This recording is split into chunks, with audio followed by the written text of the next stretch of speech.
예, 여야 대표 초선 의원과 함께하는 초선 한판 시간. 자, 박종희 한판 승부 함께하고 계시죠? 자, 먼저 국민의힘의 홍석준 의원님 어서 오십시오. 예, 안녕하십니까. 예, 오늘 이발을 멋있게 하고 오셨습니다. 너무 짧게 깎았습니다. 국회 이발관입니까? 동네 이발 가능한데 신나게 자르시더라고. 아, 예. 그렇군요. 홍석준 의원님은 민주당 의원들의 총회 결과 어떻게 들으셨는지?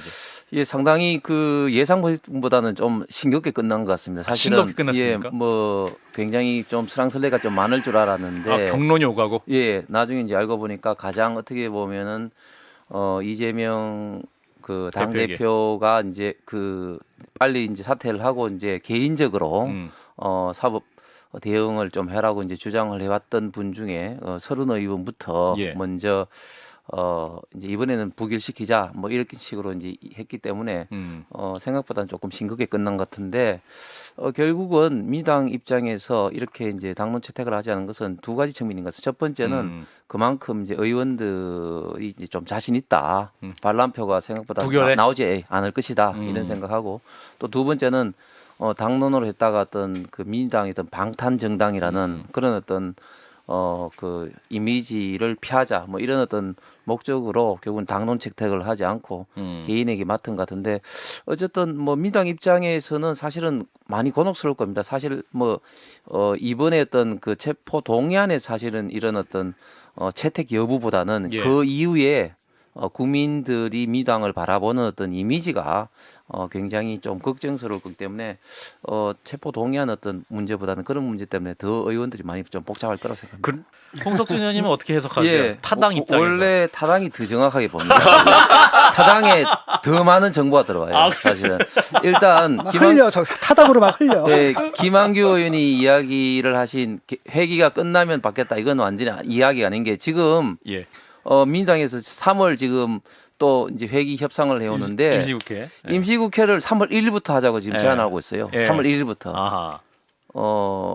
순국 선열에 대한 행사도 안 하는지 모르겠는데 어쨌든 3월 1일부터 지금 하고 3일자부터 있는데 하자. 그러니까 이번 1월부터 시작해서 회기를 구성할 때 숨 쉴 틈도 없이 이제 하겠다 뭐 이런 의도인 거죠. 그렇기 때문에 이제 회의 끝나고 뭐 가겠다 이거는 이제 아닌 것이고 저도 이제 서른 의원이 말씀하고 그 이제 주변 이야기를 들었는데 예. 과연 어떤 행동일까? 뭐 일각에서는 뭐 대표를 사퇴한다 뭐 이런 이야기도 나오는데 예. 기소가 되면 그런데 그거는 뭐 이재명 의원, 이재명 대표의 스타일상 뭐 그러려면 왜 무리하게 국회의원이 되고 당 대표를 되고 그런 어떤 방탄 조끼를 쉽게 벗을 스타일은 아니다. 그래 보고 그 이후에 다른 액션 뭐 아닐 지금 이야기 것이다. 나오는 것들이 뭐 예를 들면 뭐 정당은 뭐 투표를 통해서 뭐 재심을 한다 뭐 그런 어떤 이야기도 지금 소설 이야기가 지금 나오고 있습니다. 어쨌든 한 가지 분명한 거는 식사를 하시면서 서른 의원한테 이재명 대표가 뭐라고 이제 이야기를 했는데 제가 볼 때는 식사 내용도 첩보를 입수하신 거예요? 뭐 우리 홍 상당히 의원님은? 이야기가 들리더라고요. 그래서 근데 그게 과연 뭐라고 대답했죠? 이제 이재명 대표가 서른 의원한테 이야기하는 것이 저는 믿을 만한 이야기인지 지금까지 전 이재명 대표 이야기 자체가 저는 믿을 수 없다.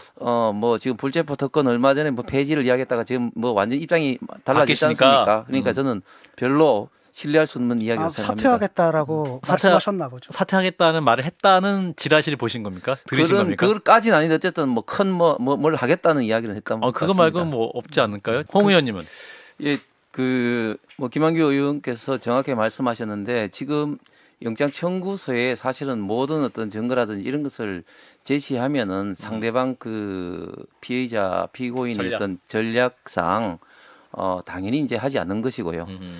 지금 근데 이제 청구서에 사실은 지금 현재 제기된 배임이라든지 지금 또 그 이해충돌 부패방지법 관련된 그런 어떤 부분이라든지 예. 또 성남 FC의 지금 삼자 뇌물이라든지 이런 부분은 이미 확보된 서류라든지 관련된 진술이라든지 이런 것으로 이거는 뭐 검찰에서도 이제 100% 자신하기 때문에 이런 부분만 이제 담아놨고 나머지 조금 더 이제 추가적으로 수사할 부분에 대해서는 이번에 이제 그 뺀 것 같은데 제가 볼 때는 검찰에서 지금 하고 있는 이런 부분이 사실은 이재명 대표도 굉장히 많이 지금 현재 뭐 긴장이 되고 하기 때문에 최근에 어떤 발언 수위를 보면은 굉장히 좀 세지시지 않습니까? 예, 뭐 정부를 향해서. 예, 국가 권력을 깡패라는 하면 깡패지 뭐 대통령이냐 이런 어떤 발언을 하시는 거 보면은 원래 이 평온하고 하면은 그런 발언을 사실 사람은 안 하는데 발언이 세질수록 그런 어떤 위기 의식을 지금 많이 느끼고 있는 것 같습니다.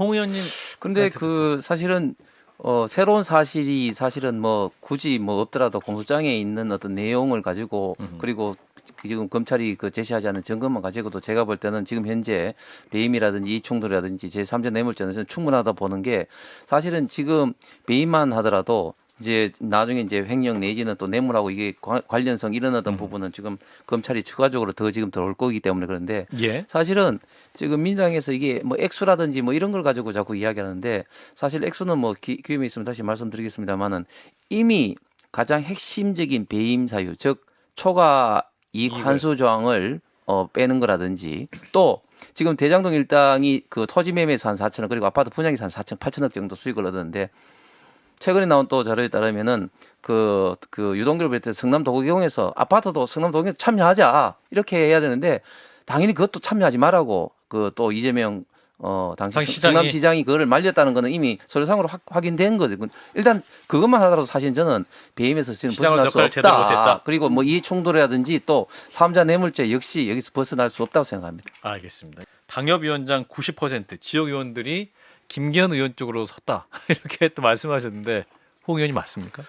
뭐 90%인지 정확한지 모르지만 대부분은 아무래도 그 명시적으로 혹은 암묵적으로 김기현 지금 그 후보를 지지하는 건 맞는 것 같습니다. 아무래도 김기현 후보가 당에서 오랜 생활을 하시면서 바로도 전 또 원내 대표였고 또 원내 대표로서 무난하게 또 잘 이끌어 오셨거든요. 그런 점이 아무래도 좀 김기현 원내 대표를 하는 어떤 그런 경험하고 관계되는 의원 또 대통령실의 어떤 의중 때문에 지금 현재 그 현역 의원이라는 당협위원장들 대다수가 김기현 지금 후보를 지지하는 건 맞는 것 같습니다. 그런데 지금 과연 이제 현역 의원 내지는 당협위원장이 얼마만큼의 지금 그 당원들을 지금 장악하고 있느냐, 당원들의 영향을 미치고 있느냐. 아하. 워낙 저희 지금 당원이 지역별 세대별로 다양화돼 있기 때문에 그거는 사실은 좀 이제 아직까지 좀 의문일 수는 있죠. 먼저 김한규 의원이 말씀하신 이제 명예 당대표 이야기는 뭐 이야기 들었다가 지금은 이제 없어진 이야기가 됐다는 이제 말씀을 드리고 그리고 이제 저희 보수당 입장에서는 항상 그 방금 그 우리 김성애 우리 위원님께서 말씀하신 것처럼 그런 어떤 공천에 있어서 좀 아픈 기억들이 많기 때문에 공천 학살. 현역 의원들이 항상 좀 민감한 것이 사실이고 특히 저 같은 이제 그 대구. 영남권 지역 의원들은 더더욱 근데 좀 민감한 것이 사실이죠. 그런데 뭐 여전히 뭐 그 다음 총선에서도 이제 그런 어떤 문제가 충분히 발생할 어떤 여지는 있습니다만 그런데 이번에 조금 이제 상황이 다른 건 뭐냐면은 저희 당 현역 의원이 너무 적어요. 115명입니다. 그러니까 지금 수도권이 지금 17명입니다.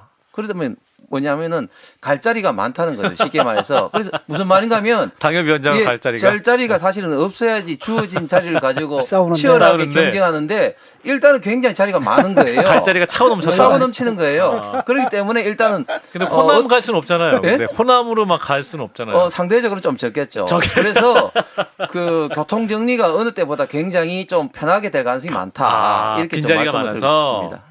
그렇군요. 근데 이제 수도권 민심이 또 국민의힘에게는 또 전통적으로 보면 현재 어떤 당내 경선 과정에서 수도권 민심은 또 좀 다르게 보지 않을까요? 그래서 이 어떤 윤심 공천을 하게 되면 수도권에서 과연 국민의힘이 다음 총선에서 선전할 수 있을 것이냐 이런 질문도 가능할 텐데. 지금 사실 저희들은 뭐 굉장히 이제 뭐 여론이라는 게 항상 수시로 변하기 때문에 그렇죠.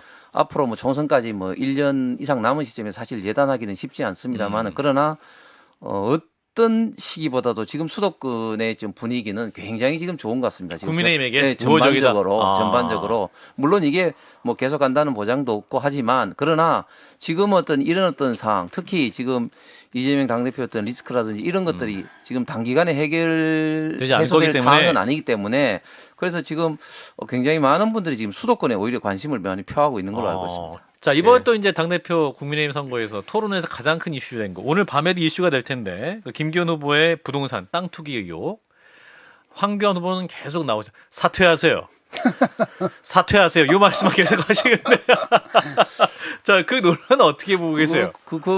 그 원래 원조는 이은재 전 의원이신데 그 예, 허락을 사퇴하세요. 받고 하시는지는 모르겠습니다. 사퇴하세요. 근데 저도 상당히 의외였습니다. 사실은 황교안 후보의 토론이 황교안 그 전 대표와 사실은 김기현 그 후보 간에는 사실 관계가 뭐 나쁘지 않아서 나중에는 합종 연행할 가능성도 있다. 합종 연행 굉장히 의외이다는 거예요. 연대라는 표현을 좀 연대 써주시면. 뭐 이렇게 할 수도 있다고 생각을 했는데 예. 아주 뭐 누구보다 세게 네, 그렇죠. 이걸 공격하시니까 지금 김기현 후보께서 지금 굉장히 지금 기분이 나쁘시겠다. 당황해 하시는 것 같은데 그런데 사실 이 문제는 어제 오늘 문제가 아니고 이 땅을 이제 김기현 대표가 이제 98년도에 이제 사면서 정치 사실은 오기 전에 예.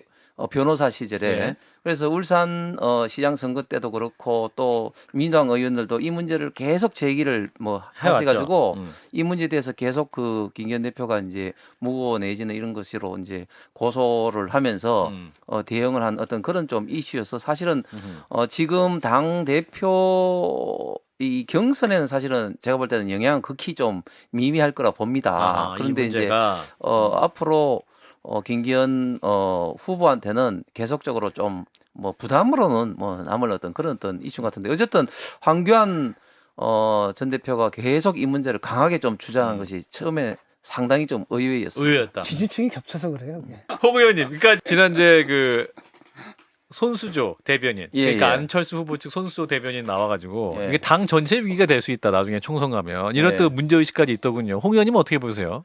글쎄요, 저는 아까 말씀드린 것처럼 뭐 이 그 이슈가 뭐 어제 오늘 이슈가 아니고 제가 좀 자세히 좀 저도 들어봤는데 98년도에 사서 사실 처음에는 이제 그 어떤 식으로 이제 그 공격을 해왔냐면은 KTX 역사가 이번에 들어오니까 사전에 정보를 뭐 해가지고 이제 이제 했다 그렇게 했는데 이 98년도에 사고 이제 그 KTX 원래 이제 울산에는 이제 KT 역사가 없는 걸로 했는데 역사가 생기는 걸로 결정을 한 것이 그 6년 이후에 결정이 됐습니다. 그렇기 때문에 그걸 알고 샀다는 건 아닌 거고 또 그 이후에 또 들어온 게 이제 도로 이런 문제인데 도로는 원래 도시계획상 원래 있는 도로인데 이제 그게 이제 건설이 된 건데 과연 이제 도시계획에 있는 도로를 그때 당시에 이제 울산 시장 훨씬 이전에 결정되기 때문에 그거는 이제 김기현 그 후보가 이제 영향을 미칠 수 있는 그런 어떤 사항은 전혀 아닌 것은 분명합니다. 자, 홍 의원님은?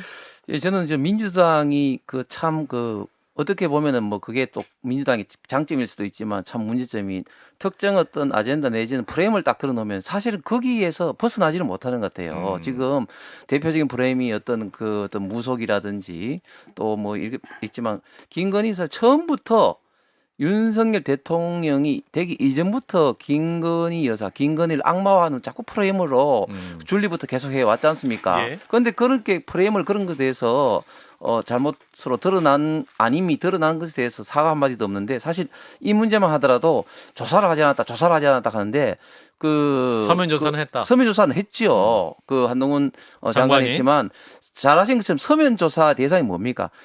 그 대면 조사 감은 아니고 서면 조사 정도로 이제 해서 이제 하려고 했는데 사실은 이제 그 당시에 그걸 통해서 마무리를 당시 문재인 어떤 검찰에서 이제 못 짓고 그리고 지금도 마무리 빨리 하자고 하지만 지금 또 관련된 분야가 지금 소송도 중이기 때문에 괜히 또 이 문제를 또 마무리했다가는 또 다른 또 이야기가 있을까봐 지금 마무리를 못 하고 있는 그런기 때문에 제대로 실체를 알면 저는 더 이상 김건희 여사한테 공격하는 나중에 민주당이 엄청난 부담으로 올 거다 그렇게 말씀드리고 싶습니다. 김한규 의원님, 예, 오늘은 여기까지 하겠습니다. 국민의힘 홍석준 의원님, 더불어민주당 김한규 의원님 두 분 고맙습니다. 감사합니다. 감사합니다.